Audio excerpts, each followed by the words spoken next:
Olá pessoal, seja bem-vindo ao novo podcast do Giro do Boi. Hoje vamos falar do momento mais importante para uma fazenda de gado, a estação de monta. De fato, é o momento mais importante porque sem estação de monta não há prenhez, sem prenhez não há bezerro e sem bezerro não há fazenda, né? Não há pecuária. O ano de 2024 tem sido bastante desafiador. Talvez a gente esteja enfrentando aí uma das piores secas desde a década de 1950 aqui no Brasil e, de certa forma, isso pode comprometer aí o score das vacas, o score das novilhas e dificultar um pouquinho aí o aumento na taxa de prenhez, né? Mas e aí? O que a gente faz? A gente entora, a gente faz inseminação artificial, enfim, para tratar desse tema tão importante para a pecuária brasileira, para o criador.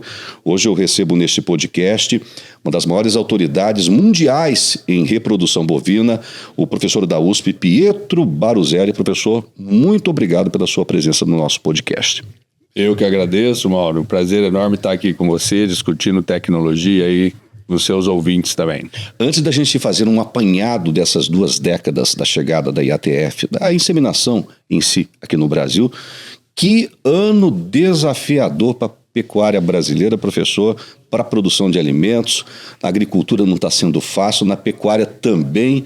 E me parece que o senhor tem uma informação até importante para nos passar aí, nos últimos 60 anos, talvez seja uma das piores secas que a gente esteja enfrentando nesse exato momento? Exato. Essa semana mesmo foram feitas publicações sobre o tema, né? Porque se acompanha a seca no Brasil desde 1950. E esses institutos que acompanham mostraram que foi o ano, desde 1950, que nós tivemos uma seca mais severa, tanto em termos de chuva como de evaporação. São várias análises que foram feitas. Então o desafio vai ser grande, porque logicamente com a seca nós temos uma menor oferta de forragem e a cria, principalmente a cria, é baseada a pasto no Brasil e dependente logicamente da qualidade dos pastos e da quantidade dos pastos para ter principalmente condição corporal. A condição corporal é o acúmulo de gordura na carcaça que está relacionado diretamente à fertilidade.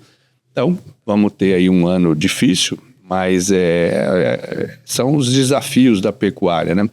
Todo ano nós temos a questão da seca, né? Como restringindo a oferta de alimentos, e o criador ele teria que se preparar, né? Tem vários que se preparam, mas se preparar para a oferta de forragem nesses períodos de escassez de alimentos. Isso é muito importante.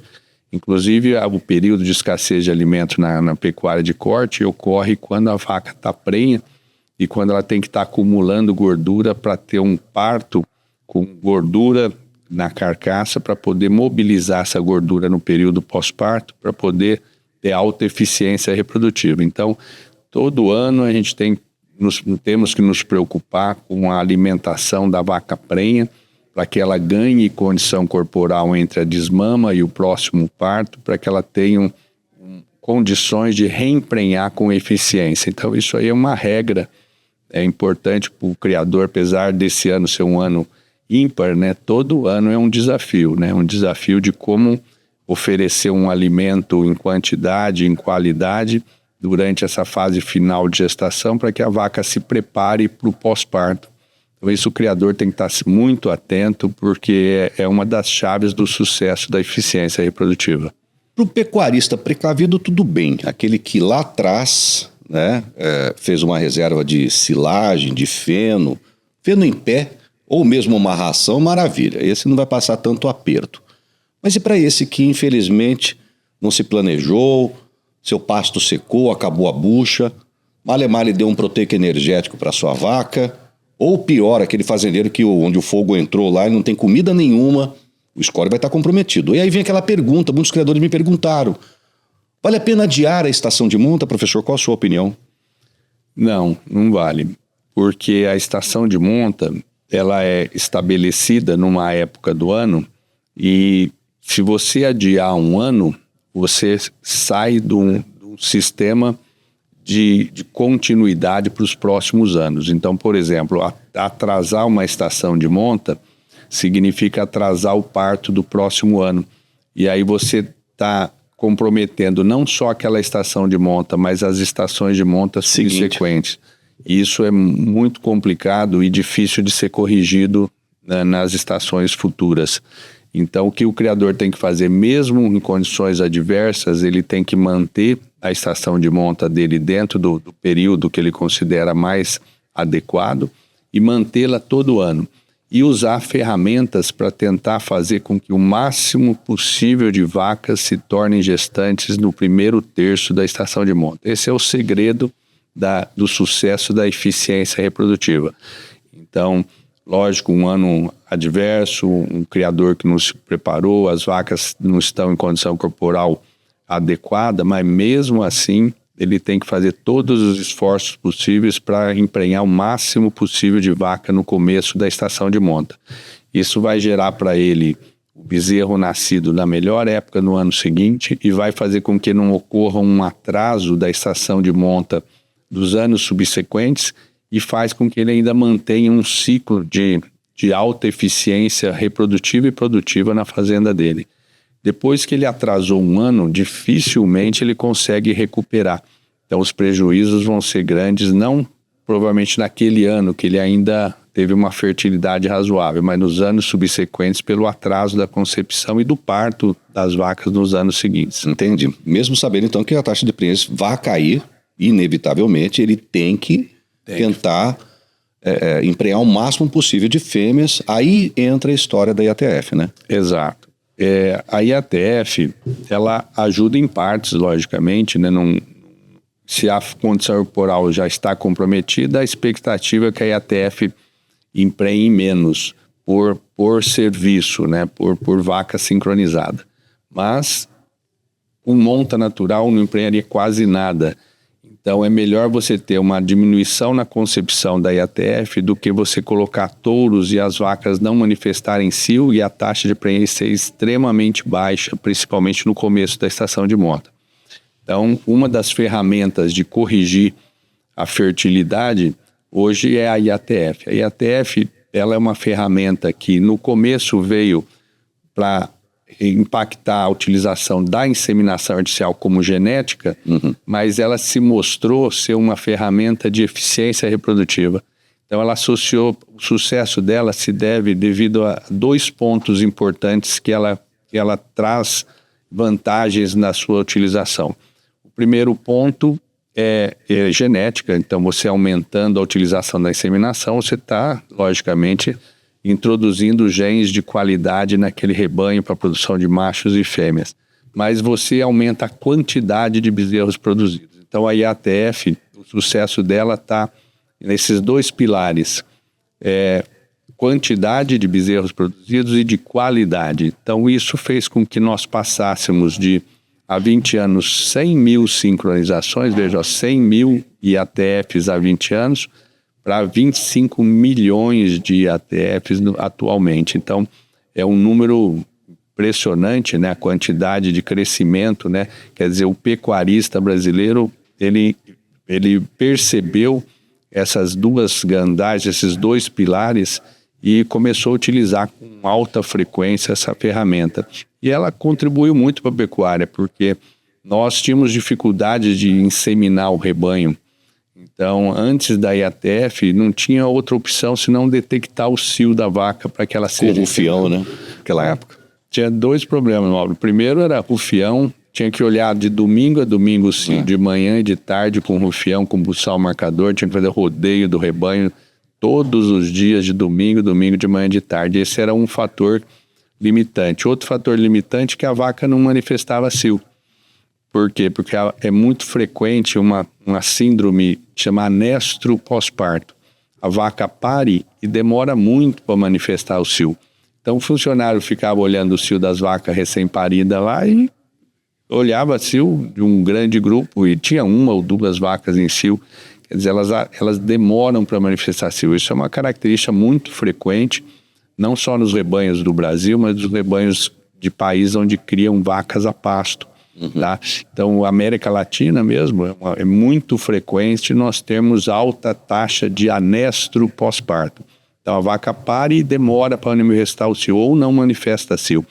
E aí, se você vai usar a detecção de cio, era muito ineficiente o programa de E inseminação. trabalhoso, né? Trabalhoso e ineficiente. Ineficiente. Então, você tinha Pior. 100 vacas, você inseminava 30, 40, as outras nem manifestavam cio.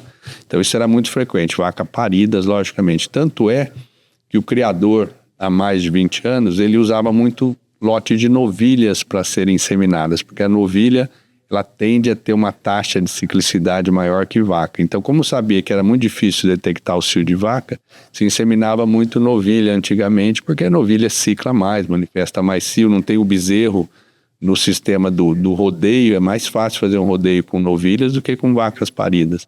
Então, era dessa forma. Hoje mudou totalmente, né? Hoje, com a tecnologia, nós temos alta eficiência de programas de inseminação artificial, tanto em vacas quanto em novilhas. Então, hoje, inclusive, a IATF em novilha. A IATF em vaca possibilita você inseminar uma vaca que nem cio não está manifestando. Então, o que se faz hoje com a tecnologia? A vaca pariu, com 30 dias pós-parto, ela está com 30 dias, com um bezerro pequenininho, ela já começa a ser sincronizada para ser inseminada. Ela não está nem ciclando. Se você colocar o touro ali, ela não emprenha de forma alguma, porque ela não está manifestando cio. Só que nós tratamos ela, induzimos uma ovulação e aumentamos muito a chance dela ficar prenha. Isso aí tem um valor enorme em termos, quando nós falamos de eficiência reprodutiva.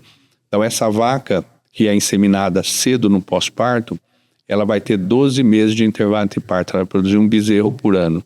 Se a gente coloca touro e ela atrasa a concepção, ela não consegue produzir mais um bezerro por ano. Ela começa a ter um intervalo entre parto de 13 meses, 14 meses, 15 meses, 16 meses. E a média brasileira é 17 meses, né? 17 meses. Terrível isso. Então, mas com o IATF você possibilita que tenha 12 meses. Então, olha a vantagem, quer dizer, foi uma ferramenta disruptiva. Ela mudou. As fazendas que usam IATF hoje são fazendas que têm alta eficiência reprodutiva. Tem intervalo entre partos próximo de 12 meses, além de introduzir genética, que é outra grande vantagem. Porque se colocar touro, vai ter intervalos de partos maiores, atraso de concepção e genética mais baixa. O IATF, você corrige a questão da eficiência reprodutiva e ainda introduz a melhor genética conforme a demanda do mercado. Porque eu vou ficar com a fêmea, né? Para substituir o plantel futuro de matrizes. Exato. E quando você incorpora genética, você incorpora a genética no macho, que pode ser o futuro reprodutor ou um animal que vai para o abate, mas você incorpora a genética na fêmea. Exato. Aquela fêmea, ela incorporando a genética, aquela incorporação genética se mantém por anos no rebanho. Então você vai melhorar o rebanho não só naquela geração, mas como nas futuras gerações. Então vejam as vantagens de um produtor que usa a ferramenta do melhoramento genético via inseminação artificial, de incorporar genes de qualidade, né, conforme o programa de seleção, e esses genes se mantêm por inúmeras gerações, certo? Tendo um efeito multiplicador de eficiência, não só naquela safra, mas como nas safras futuras. Professor Pietro Baruzelli, o senhor acompanha, óbvio, desde a chegada da inseminação no Brasil há muitos e muitos anos, representa o Brasil em viagens internacionais, palestras, treinamentos, cursos, etc. O senhor há de convir comigo que na década de 1990, quando a IATF chegou no Brasil, ela não era tão popular, até pelo alto custo e pela eficiência que não era das melhores como a gente colhe hoje em dia. O senhor tem um estudo, a USP tem um estudo, que prova que lá atrás ela era de fato cara e, entre aspas, ineficiente, vamos dizer assim. Hoje ela é acessível a todo mundo e extremamente eficiente, não é mesmo? Exato. Quando a IATF chegou no Brasil, logicamente por questão de escala, né, você tinha poucos produtos sendo comercializados, então a indústria farmacêutica não tinha escala para poder conseguir reduzir custos.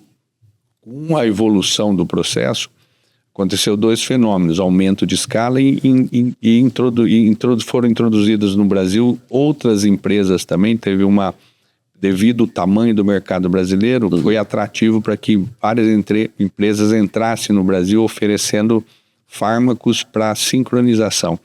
Então aconteceu um fenômeno de que no começo da IATF, uma prenhez por IATF chegava a custar 37% do valor do bezerro desmamado. Na época. Na época, isso eu estou falando de 20, 25 anos atrás. Hoje, custa 5% do valor do bezerro. Então, isso fez com que, para o pecuarista, ela se tornasse extremamente atrativa.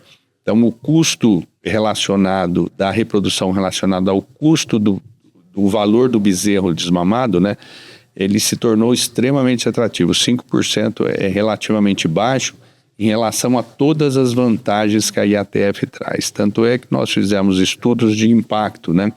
Então a gente compara sistemas que usam a monta natural, que ainda é usada para a produção de 80% dos bezerros, com programas que usam a IATF de forma similar. São estudos prospectivos que foram feitos pelo nosso grupo, pela Universidade de São Paulo, e é onde a gente avaliou o custo para a produção daquela prenhez por IATF, seguida de repasse de touro, ou somente monta natural.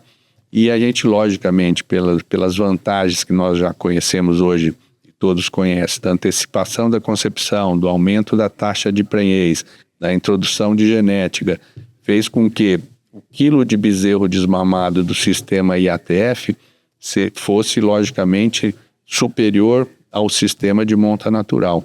E se nós colocarmos os custos operacionais para introduzir uma IATF como um fator de investimento quando?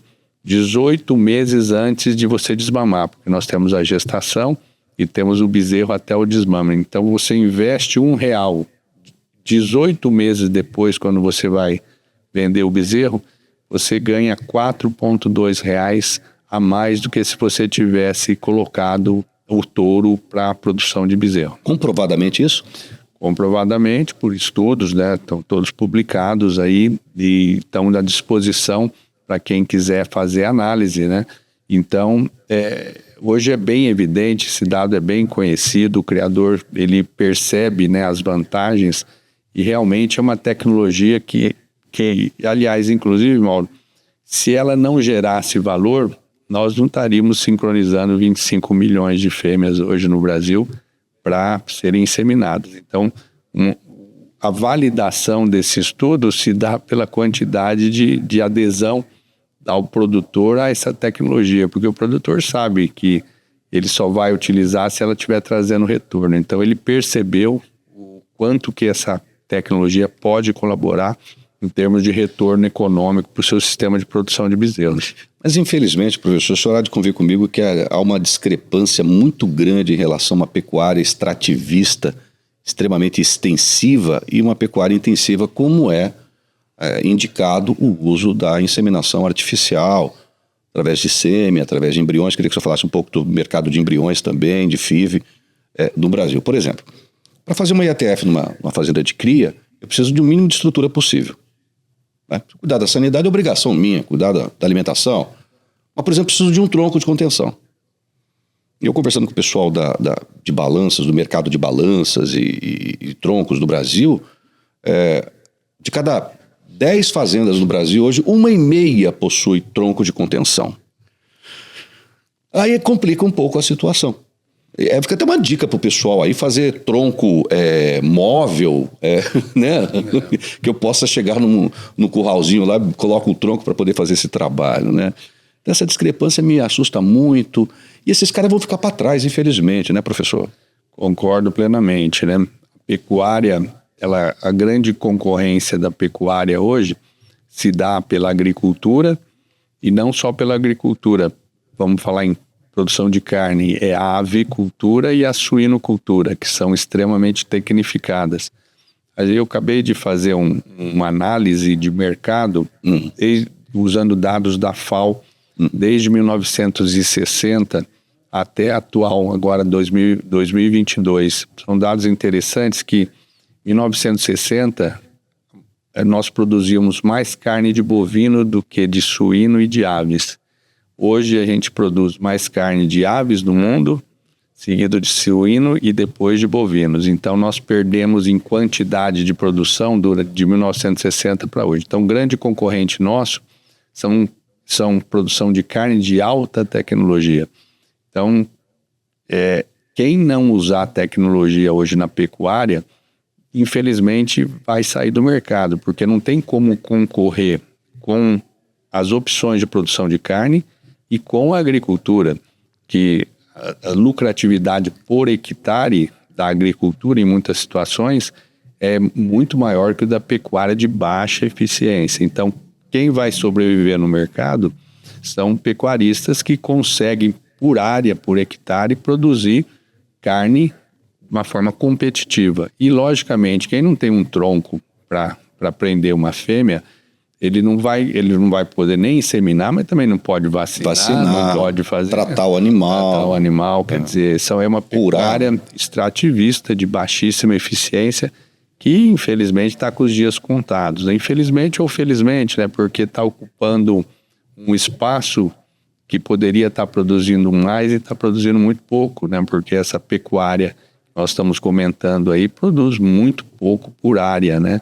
E acaba ocupando o espaço de outras atividades que poderiam estar, em termos de vista de sustentabilidade, contribuindo muito mais para a alimentação da população global como um todo. Pois é. Até, por exemplo, né, vou sair da caixinha agora. Por exemplo, o pecuarista que é obrigado a recolher o ITR, o Imposto Territorial Rural. Quanto mais a fazenda do cara é intensiva, menos percentual de imposto ele recolhe. E quanto mais a fazenda é extensiva, extrativista, mais percentual de imposto ele recolhe. É uma forma da gente otimizar e deixar essa agricultura e essa pecuária ruim, vamos dizer assim, de lado. Por exemplo, sojicultor. Pergunta para mim se o sojicultor vai plantar nessa safra dele se o solo dele não estiver extremamente corrigido, com análise de solo, com potássio, com fósforo, com... Na pecuária isso não acontece. Hã? Concordo. Concorda? Concordo. Essas coisas, a pecuária precisa acelerar cada vez mais. Olha aí a questão reprodutiva, é onde tudo acontece, onde tudo começa, né, professor? Exato. E aí que a gente entra em algumas informações importantes do ponto de vista de sustentabilidade de cadeias, né? Uhum. Então, a pecuária hoje ocupa 170 milhões de hectares de pasto no Brasil. 170 milhões de hectares, 20% do território brasileiro é ocupado pela pecuária. E dentro desses 170 milhões, a gente estima por unidade animal a pasto, 450 quilos por unidade animal. Se você estratificar as cadeias de produção da pecuária, 70% dessa terra é ocupada pelo sistema de cria, então 120 milhões de hectares. Então a vaca, ela ocupa hoje 14% do território nacional, é ocupado com pasto somente para cria. O que seria cria? A gente coloca nessa conta a vaca, a novilha em crescimento e os touros, né? Esse que é o por unidade animal. Uhum. Depois tem a recria e a engorda, que ocupam 30% dessa pastagem. Bom, por que eu estou falando isso? Nós estamos falando da pecuária de baixa eficiência. Ela ocupa um espaço muito grande e produz pouco bezerro por vaca exposta por ano. Por dois fatores aí, o fator da quantidade de bezerros produzidos por matriz e reprodução e pela idade à primeira concepção. Então essas fazendas de baixa tecnologia, elas acabam ocupando muito espaço e produzindo muito pouco. Exato. Então isso faz com que o nosso sistema de produção seja ineficiente. Mas a boa notícia é que hoje existem ferramentas para otimizar o sistema de cria, que geralmente é negligenciado, né? Uhum. E essa tecnologia aplicada muda totalmente a eficiência da pecuária. Só que nós estamos falando do sojicultor, do produtor de milho, ou mesmo quem trabalha com recria e engorda. Os ciclos são curtos, então é muito mais fácil do criador ter a percepção de valor. Então, por exemplo, você vai plantar, você corrige, planta, colhe e vende. Ciclos curtos. Uhum. O ciclo da cria é longo. É longo. Esse é difícil do criador entender a percepção de valor. Por quê? Vamos lá. Você nasceu uma bezerra, até ela emprenhar, até ela parir, nós podemos estar falando de ciclos aí de 4 anos. Então você investe... Que já é muito, né? Você investe na genética de uma bezerra, você vai colher a próxima geração dela daqui a 4 anos. Exato. Você investe numa prenhez de uma vacada, tem 10 meses de gestação. ela tem que parir para desmamar, para vender o bezerro pós-desmama. São ciclos longos. Então, às vezes, o pecuarista tem um pouco de dificuldade de percepção de valor na cadeia da cria.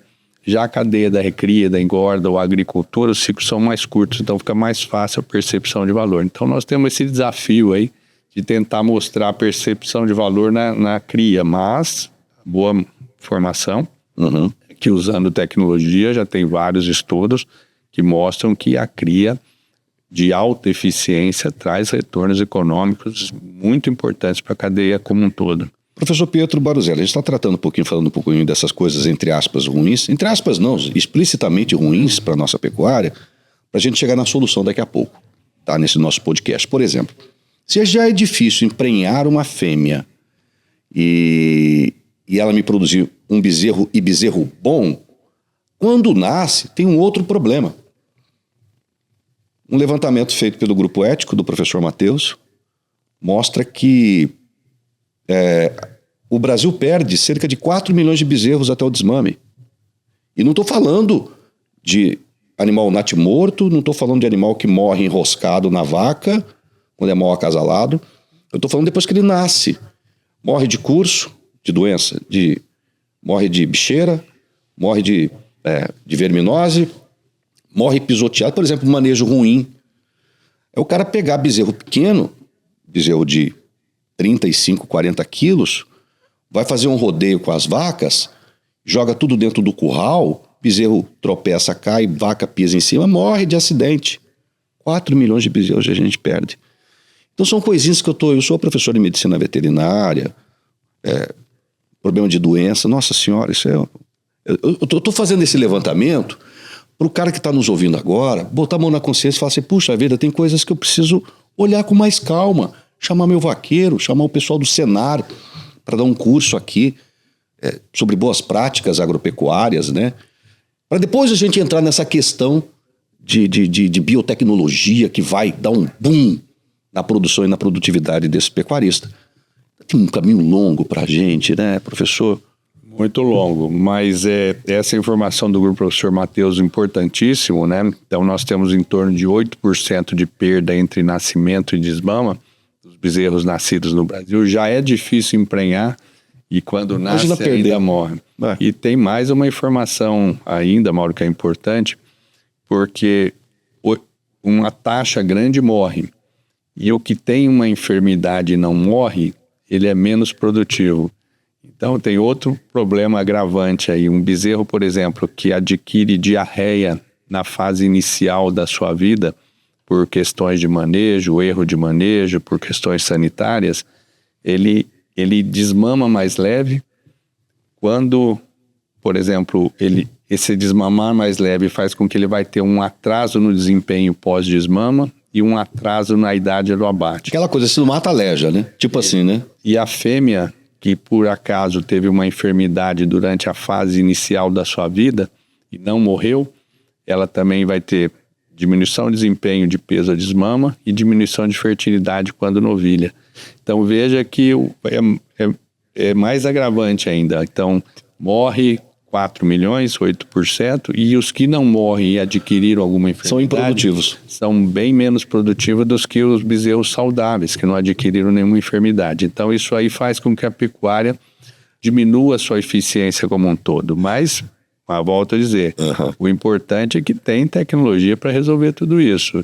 Hoje tem sistemas de manejos para reduzir enfermidades, mortalidade, tem sistemas de vacina hoje de prevenção de inúmeras enfermidades, quer dizer, o pecuarista tem que procurar essa tecnologia porque o impacto negativo já está quantificado e as tecnologias para correção estão aí disponíveis, então é só procurar uma boa orientação para que isso não ocorra e, logicamente, a pecuária como vai ter uma eficiência como um todo otimizada. O senhor é uma pessoa extremamente otimista, mas a gente tem mais 2 abacaxi para a gente descascar, trazendo esses números antes da gente entrar definitivamente nas coisas boas. Asbia, o senhor tem uma ligação muito forte com a Asbia, Associação Brasileira de Inseminação Artificial, divulgou recentemente que 30 milhões de bezerros nascem por ano no Brasil, filhos de boi de boiada. Nossa Senhora, terrível. Tem coisa pior. Falei recentemente com o pessoal da Embrapa Gado de Corte e Embrapa Pantanal, pesquisadores fizeram um levantamento, que como se não bastasse o déficit de touros provados, seja PO aceipados no Brasil, 5% dos touros que são submetidos à estação de monta são inférteis. E 30% dos touros são subférteis. Mais pepino para a gente descascar, quando se trata de estação de monta natural. Então, as coisas já foram quantificadas, como o senhor acabou de dizer, as coisas ruins estão aí, para todo mundo ver. Basta o criador tomar uma decisão, sair da sua zona de conforto, que daqui a pouco o cara que está fazendo o dever de casa, vizinho dele, compra a fazenda dele. Porque o cara está ganhando dinheiro, ele não. O senhor concorda? Plenamente. Então, essa questão de nós usarmos, vamos lá, a inseminação artificial evoluiu muito nos últimos 20 anos. Nós aumentamos 400% a utilização da inseminação artificial no rebanho brasileiro. Mas chegamos a 20% dos bezerros produzidos em inseminação. 80% são ainda produzidos por monta e dentro dessas características que você acabou de comentar, por touros que, na grande maioria, não tem uma avaliação genética e ainda tem problemas de fertilidade. Exato. Que vão, logicamente, a vaca já não manifesta cio. E aí, se o touro ainda é ruim de fertilidade, quer dizer, a eficiência reprodutiva é muito baixa no Brasil.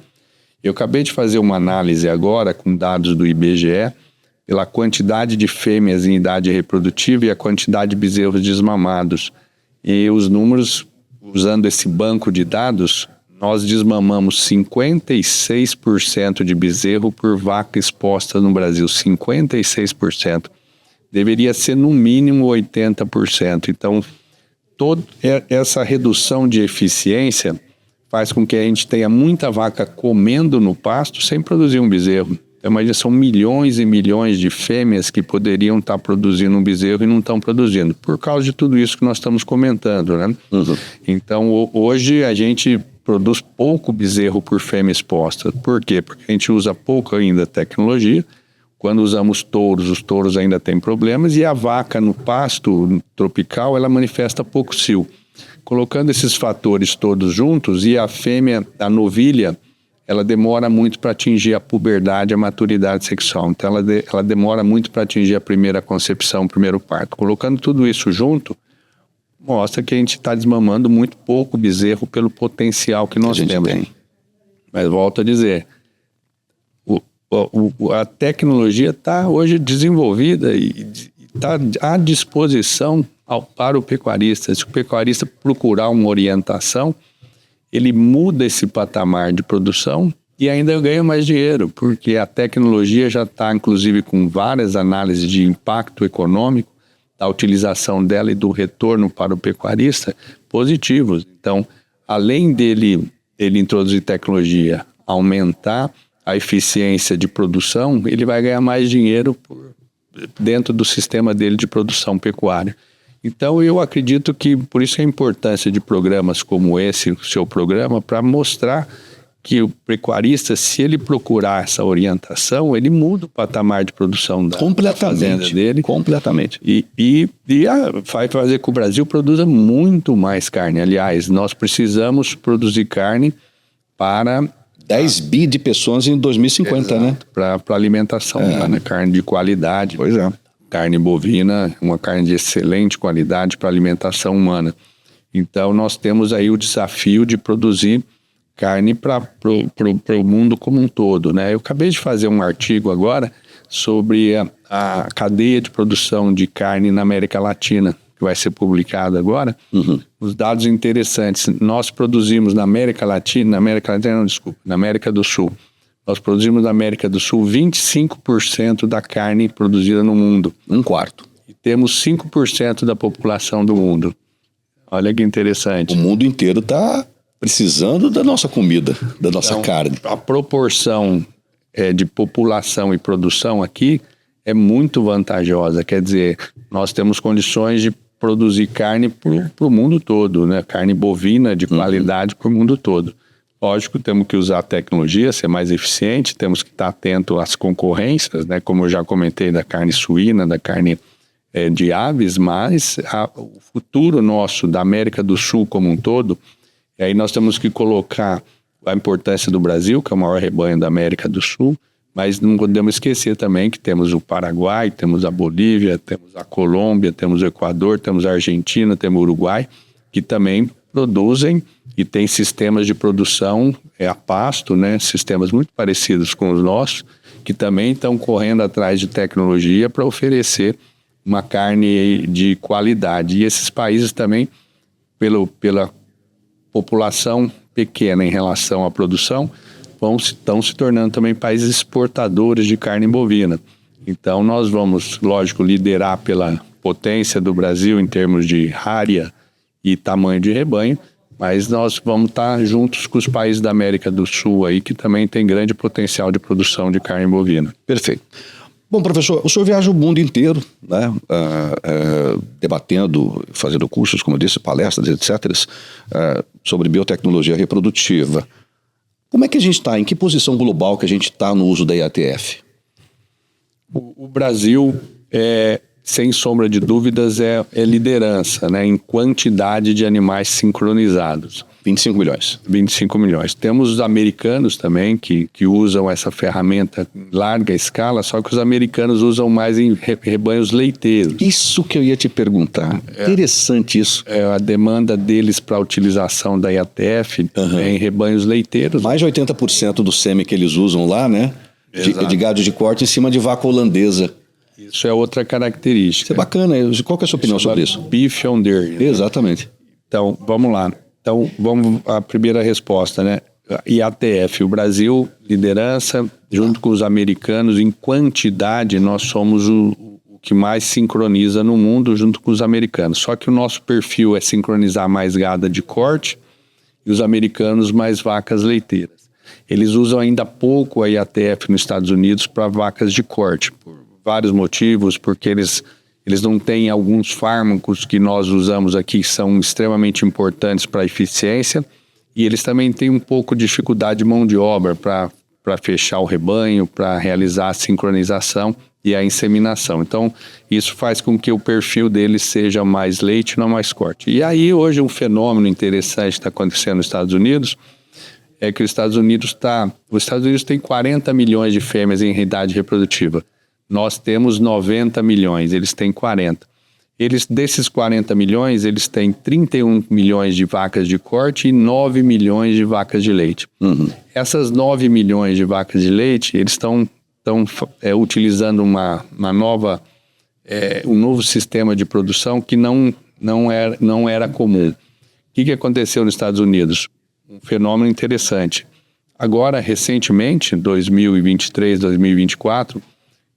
mais de 50% do sêmen vendido nos Estados Unidos é sêmen sexado, que é usado principalmente em leite. O que aconteceu? Começou a nascer muita fêmea de leite holandês, principalmente holandês, Jersey. E aumentou esse rebanho. E aumentou, tinha mais fêmeas do que o rebanho conseguia absorver. E o que eles começaram a fazer? Como eles usam sêmen sexado, fêmea, eles começaram a inseminar as melhores matrizes de leite com sexado fêmea, até emprenhar 30%, 40% do rebanho, que eles já faziam a reposição. Reposição, perfeito. Ali, genética top de leite, tá resolvido. Claro. E o restante? Macho Angus. Então, corte. Então, o que eles fazem? Eles inseminam com semissexado macho uma vaca de 50 litros de leite. E vai nascer um bezerro F1 holandês Angus. Esse bezerro hoje, pelos dados que a gente estava analisando, ele já vale ao nascimento $800. E não sei se vocês perceberam, o rebanho americano caiu recentemente. Bastante. 90 e poucos milhões. Eles estão com uma demanda para animais para o crescimento e abate. E eles estão usando essa ferramenta e esse bezerro está extremamente valorizado. Então eles fazem a reposição com semissexado fêmea e usam o restante com semissexado macho e vendem o bezerro para a cadeia de produção de carne. Então, esse é um fenômeno muito frequente. E outra, uma observação, nós ainda usamos pouco semissexado no Brasil. Veja, eu acabei de passar uma informação que Isso pode ser a solução para o produtor de leite brasileiro, professor. Leite e corte. Leite e corte. Concordo. E sem sombra de dúvida, você vê que com o semi-sexado se otimiza a produção de fêmeas, por exemplo, para leite, como você comentou.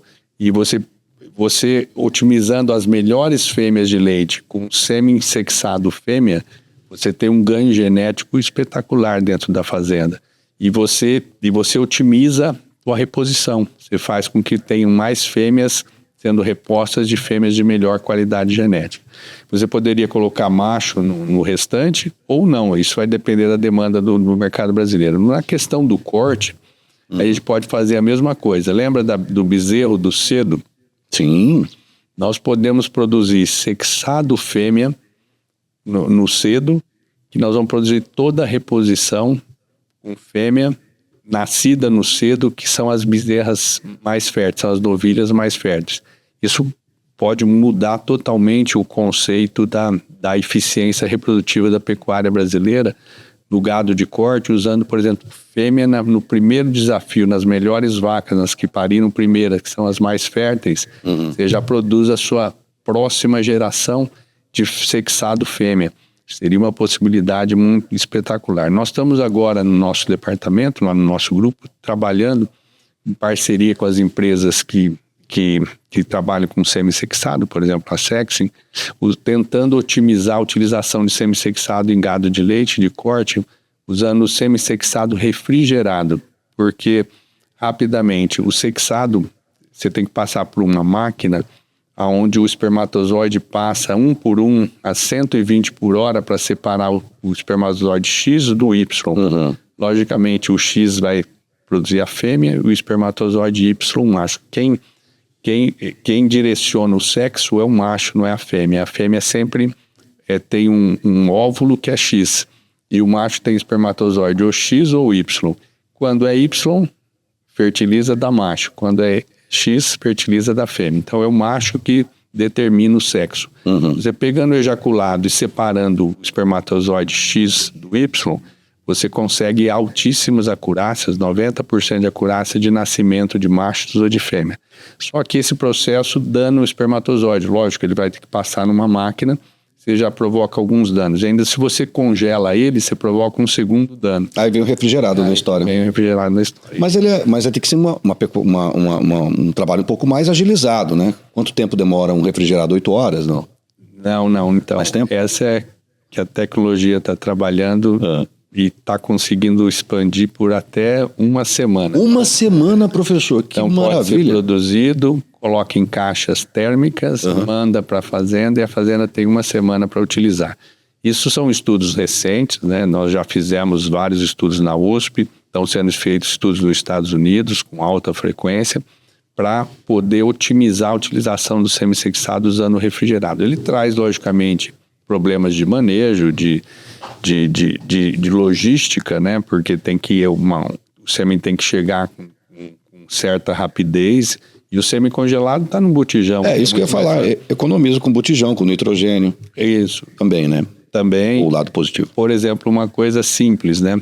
Para mandar um botijão num avião para uma fazenda, quando ele tem nitrogênio líquido, existem inúmeras restrições. Quando ele é refrigerado, não tem restrição alguma, porque não usa nitrogênio líquido.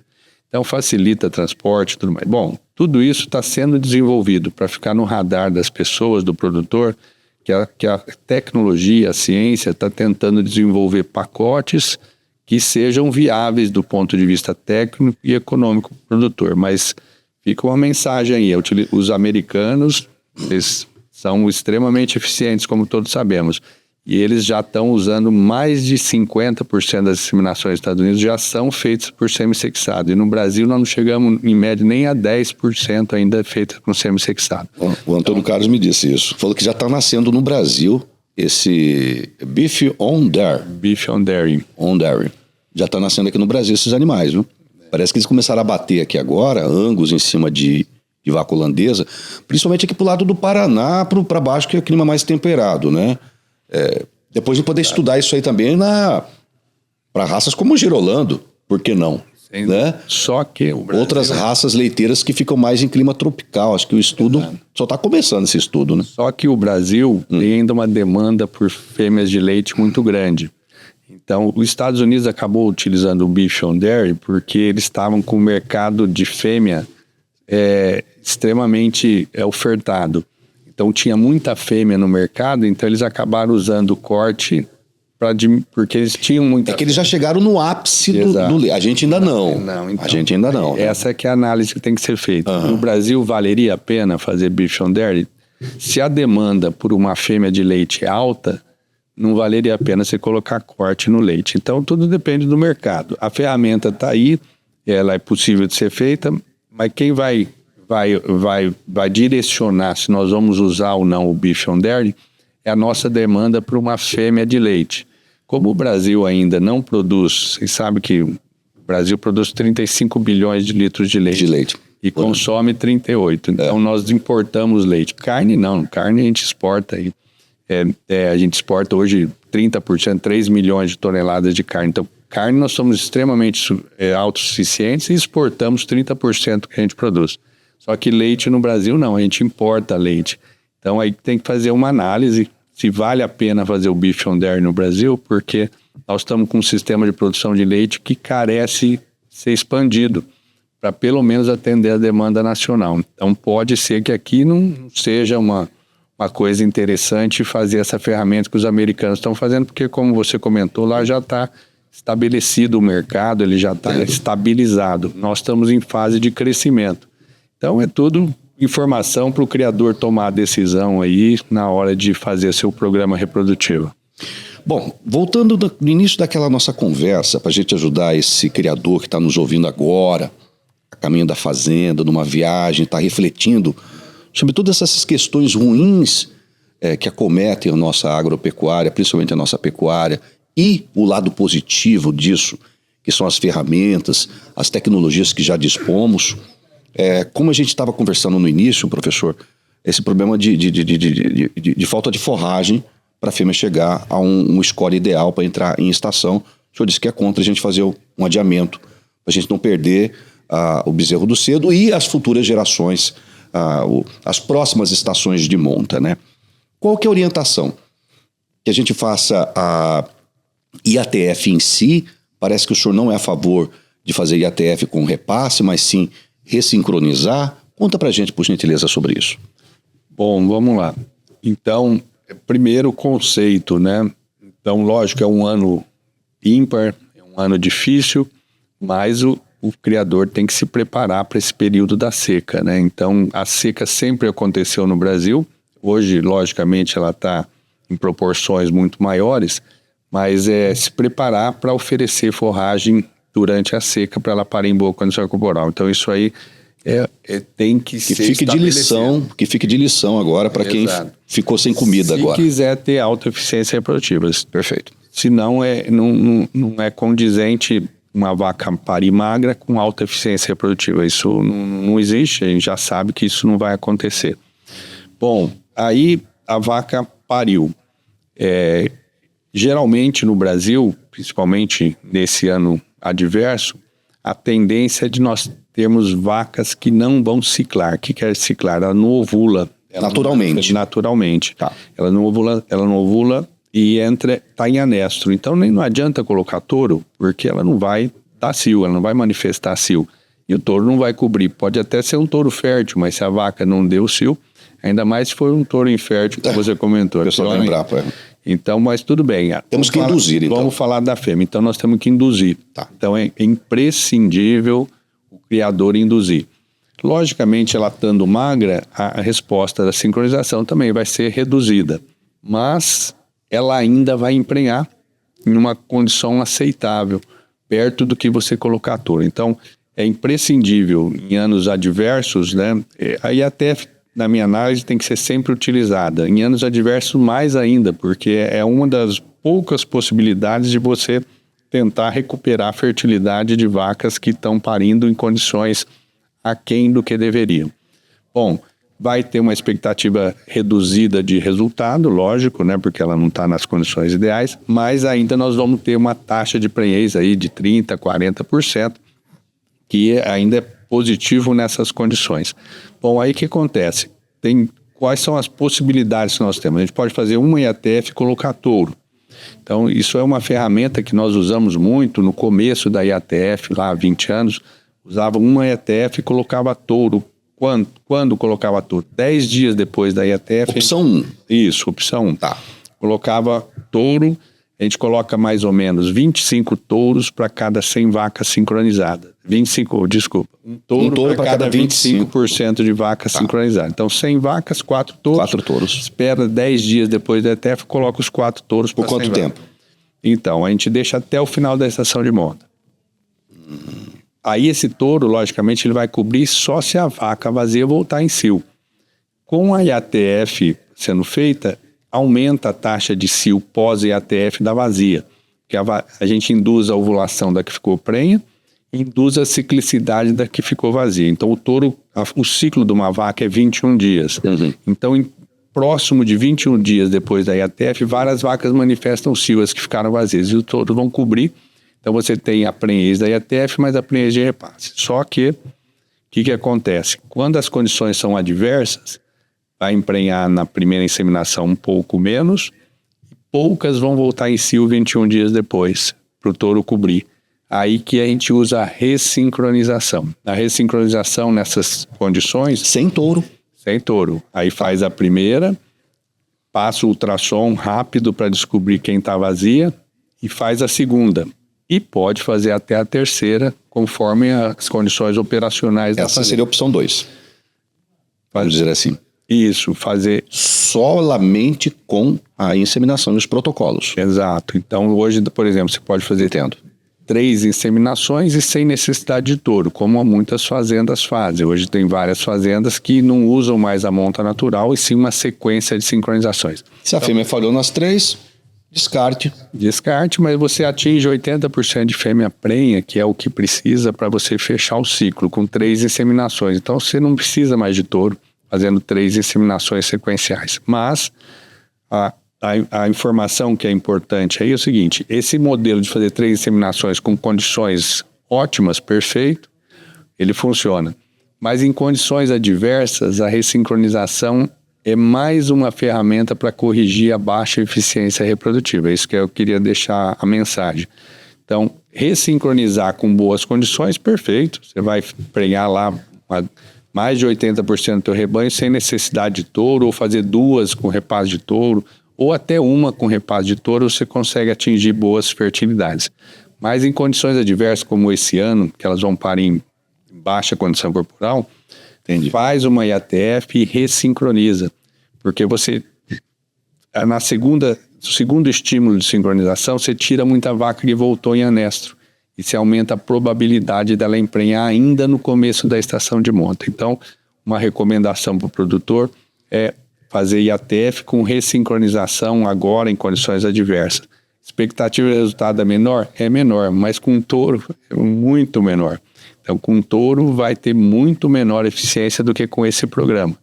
E aí, logicamente, um dos gargalos aí a gente usar a inseminação é a oferta de mão de obra qualificada no campo, né? Hoje, como cresceu a IATF no Brasil, a gente estima que para realizar os 25 milhões de sincronizações, a gente tenha 7 mil veterinários especialistas no Brasil todo oferecendo serviço ao produtor. 7 mil. Nós temos mais de 200 mil veterinários no Brasil hoje, segundo a Associação Brasileira, Exato. A Federação Brasileira dos Veterinários. Especialistas em reprodução, 7 mil que já hoje estão trabalhando, oferecendo serviço. Por que eu estou comentando isso? Tem bastante veterinários, mas muito trabalho com outras áreas que não a pecuária. E precisa se especializar. É uma área que fazer um programa bem feito, com alta eficiência, precisa de uma pessoa que seja especialista na área acompanhando o programa. Mas um dos gargalos que a gente pode ter é a oferta de mão de obra, se a gente não qualificar continuamente veterinários para oferecer serviço para essa cadeia. Porque nós estamos falando de muita gente, né? A gente, vamos supor, estamos inseminando 20% do rebanho e estamos 7 mil pessoas no campo oferecendo serviço. Para inseminar 40%, precisa de mais 7 mil treinados e distribuídos no Brasil para oferecer serviço para o produtor. Então, um desafio que nós temos é qualificar pessoas para oferecer serviço de qualidade, para a gente aumentar a aplicação de tecnologia no campo e que todos ganham, né? Vai ganhar o produtor, vai ganhar a indústria farmacêutica do sêmen, vai ganhar o técnico, o especialista que ofereceu o serviço e vai ganhar a cadeia, porque lá no final nós vamos ser mais eficientes por área, por hectare, ter uma pecuária mais eficiente. Então, tá aí um desafio nosso, é qualificar pessoas para que a gente use mais tecnologia no campo, que a gente está precisando disso. É verdade. Mão de obra, pessoal. Procura o Senar aí da sua região, Sindicato Rural, Federação de Agricultura. Tem muitos que dão até curso lá de mão de obra. O Senar acho que dá mais de 2.000 cursos gratuitos para os profissionais do campo, né? A gente falou bastante sobre sêmen, mas esquecemos de falar sobre embrião, né? Através de TE e FIV, mercado também está muito crescente aí. Quem trabalha com genética, né, de venda de touros e matrizes, tem esse mercado aí que tá bombando, né, professor? Exato. Então aí tem uma história interessante também, né? O Brasil é líder também em produção de embriões e está crescendo bastante. Então, um pouquinho de números para a gente entender o mercado de transferência de embrião. O mercado de transferência de embrião, vamos pegar o mesmo período da IATF, lá 2000 até agora, os últimos 20, 25 anos, nós em 2000 transferimos 50 mil embriões por ano, 50 mil. Hoje a gente transfere 1,2 milhões. Nós aumentamos 24 vezes o mercado nesse período que nós estamos falando. É o mesmo período da IATF. Então, de 50 mil para 1,2 milhões. E outra característica interessante, esses 50 mil, mais de 90% era produzido em vivo. O que quer dizer em vivo? A gente superovula uma doadora e lava o embrião pronto do útero dela e transfere numa receptora. Essa era a técnica mais usada, mais de 90% há 20 e poucos anos. Me lembro bem. Hoje, mais de 90% usa outra técnica totalmente diferente, que é a produção de embrião in vitro. Hoje nós aspiramos o ócito do ovário da fêmea.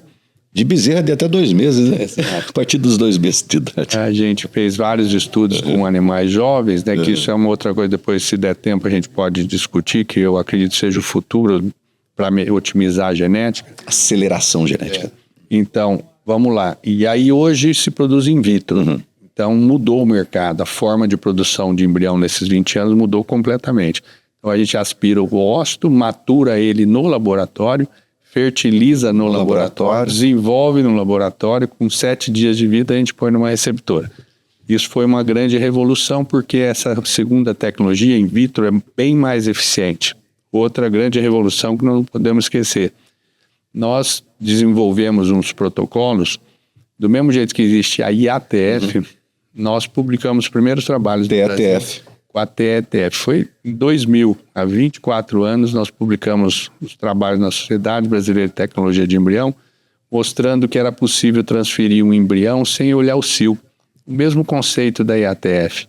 Isso revolucionou também, porque o grande problema da transferência de embrião era ter uma receptora que manifestava cio no dia da doadora, para poder ter o útero sincronizado no momento de receber embrião. Isso é muito complexo.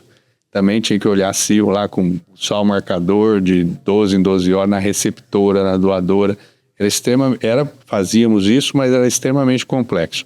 Hoje facilitou de uma forma enorme. Então o que se faz hoje? Sincroniza a vaca, sincroniza a novilha e transfere em tempo fixo. A gente sabe que aquele corpo lúteo presente no dia da transferência, que é uma estrutura importante para que o embrião seja transferido na receptora, ele já vai estar no dia do ciclo estral correto para receber o embrião. Então facilitou muito. Hoje a gente faz TETF igual se faz IATF. Então você pega a vaca parida hoje, em vez de você inseminar, ela pode ser uma receptora. Lógico, a inseminação a gente faz próximo da ovulação, e a transferência a gente espera 7 dias pós-ovulação e coloca o embrião. Mas com uma facilidade enorme.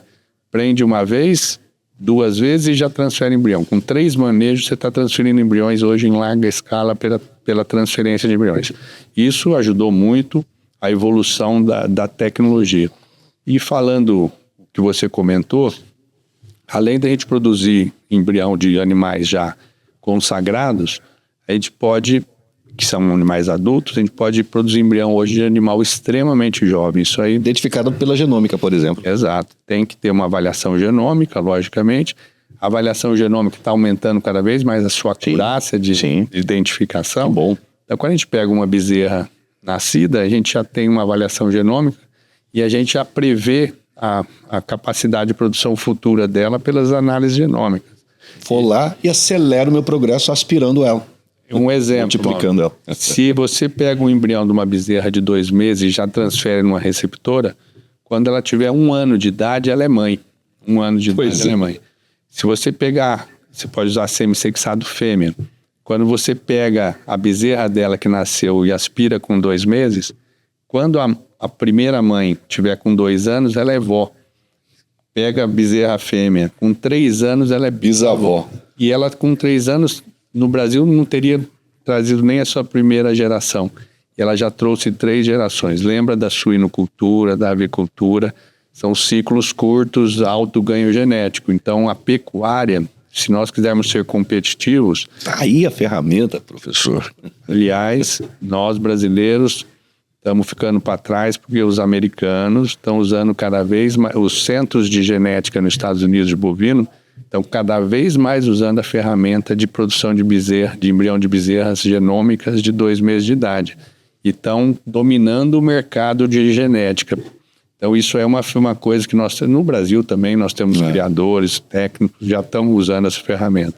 Mas é ainda em intensidade muito inferior do que, por exemplo, os americanos, que são líderes aí em tecnologia, em genética. Aí o nosso ouvinte aí do podcast pergunta, mas aí tô vendo pro meu lado, maravilha, vou ganhar mais dinheiro, a gente vai melhorar a economia, tá tudo beleza. Mas eu tô preocupado com as futuras gerações. Como que a IATF, a TETF, a TE, a FIV, etc., pode ajudar na perpetuação de nós seres humanos? O professor Pietro Baruzelli vai e acaba de publicar mais um artigo, mais um dos milhares de estudos dele, dizendo que reduzir a idade ao primeiro parto de 4 para 2 anos, elevar o peso à desmama e aumentar a taxa de produção de bezerros de 60% para 80%, é possível reduzir a produção de CO2 equivalente em 40%. Ou seja, a biotecnologia reprodutiva ajuda na redução de metano. Exato, Mauro. Isso é uma coisa muito importante para nós nos atentarmos também, porque nós fizemos inúmeros estudos nesses últimos 5 anos e junto com a Embrapa, a doutora Vanessa, nós tivemos apoio também de empresas privadas, como a Cargill, que apoiou esse projeto, e é um projeto de doutorado da Laís, que faz doutorado conosco. Bom, conclusão, nós identificamos que nós fizemos análise na cadeia do leite, visitando inúmeras fazendas e a cadeia do corte. E fizemos uma análise de quilo de CO2 produzidos por litro de leite ou por quilo de carne. Vários sistemas de produção. E o que mais interfere no impacto de CO2 na cadeia de carbono é o metano entérico. Sim. Então, o metano entérico é o que mais impacta. O metano entérico é naturalmente produzido pelos ruminantes. Se nós otimizarmos ciclos, por exemplo, reprodução, lembra que nós comentamos que a reprodução ocupa 70% da terra, porque a gente tem muita fêmea comendo e não produzindo um bezerro. E aquela fêmea que está comendo, ela está emitindo todo dia metano para a atmosfera. Se você faz com que a fêmea continue emitindo, mas ela produz um bezerro por ano, ao invés de produzir 0,5, 0,6 bezerros, o impacto disso é impressionante no quilo de carne produzida. Se nós diminuirmos, é muito simples, pegar uma fêmea que ficou 4 anos para produzir um bezerro, entre o nascimento e a produção, ela emitiu por 4 anos e produziu um bezerro.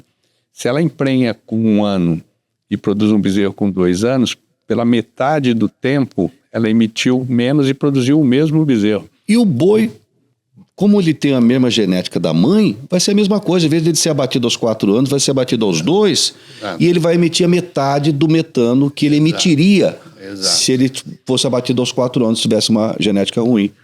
É muito bom esse trem, viu, professor? E aí nós quantificamos tudo isso com modelagens, tá?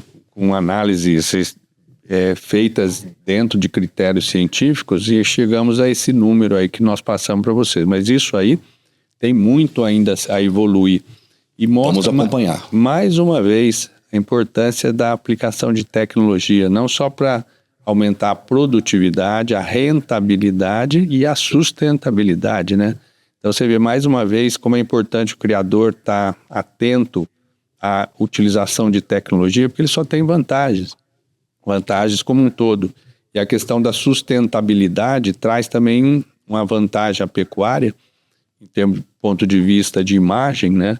Que você está produzindo com menos emissão, né? Que é hoje um grande apelo aí Então, uma vaca improdutiva, uma novilha improdutiva, uma novilha subfértil, ela está emitindo, e não está produzindo nada. Isso aí, logicamente, impacta negativamente na sustentabilidade do nosso sistema. Um boi que demora muito para morrer, ele está emitindo e não está produzindo nada, né? Só está emitindo e não está produzindo nada. Se nós encurtarmos ciclos, melhorarmos a eficiência reprodutiva, tem um impacto muito grande. E não é só na questão da emissão de CO2, é na ocupação da terra e na quantidade de água por quilo de carne produzido, que pode diminuir na mesma proporção, em termos de 30% a 40%. Então você otimiza a ocupação da terra, você produz 1 quilo de carne, 1 quilo de leite com menos necessidade de água, que vai ser outra coisa também. Outra coisa. Você viu que no Brasil nós já estamos tendo dificuldade em algumas situações. E, mais uma vez, tem tecnologia hoje para ser aplicada e corrigir todos esses índices aí que nós estamos discutindo. Então, atenção, criador, na hora que você for emprenhar novamente a sua fêmea, a sua matriz, não se esqueça de ouvir, compartilhar, ouvir novamente e seguir rigorosamente essas orientações e dicas dessa hora que a gente passou aqui agora prosseando com o professor Pietro Baruzelli, da USP. Professor, recebo o carinho, o respeito, a admiração e a gratidão de todos nós, comunicadores rurais, da pecuária e, claro, de todos os criadores brasileiros que têm uma dívida de gratidão muito grande para com esses anos e anos e anos de história e estudos que o senhor se dedica à pecuária brasileira. Muito obrigado por esse bate-papo aqui no podcast do Giro do Boi. Eu que agradeço, Mauro, e parabéns pelo teu programa aí que leva a informação ao campo, né? Que a informação, se não chegar para quem necessita da informação e aplica, também ela não tem sentido. Então, parabéns aí por todo o trabalho de vários anos levando a informação de qualidade aí para o pecuarista. Nós é que agradecemos, professor. Muito obrigado. Até o próximo podcast do Giro do Boi, pessoal. Tchau, tchau.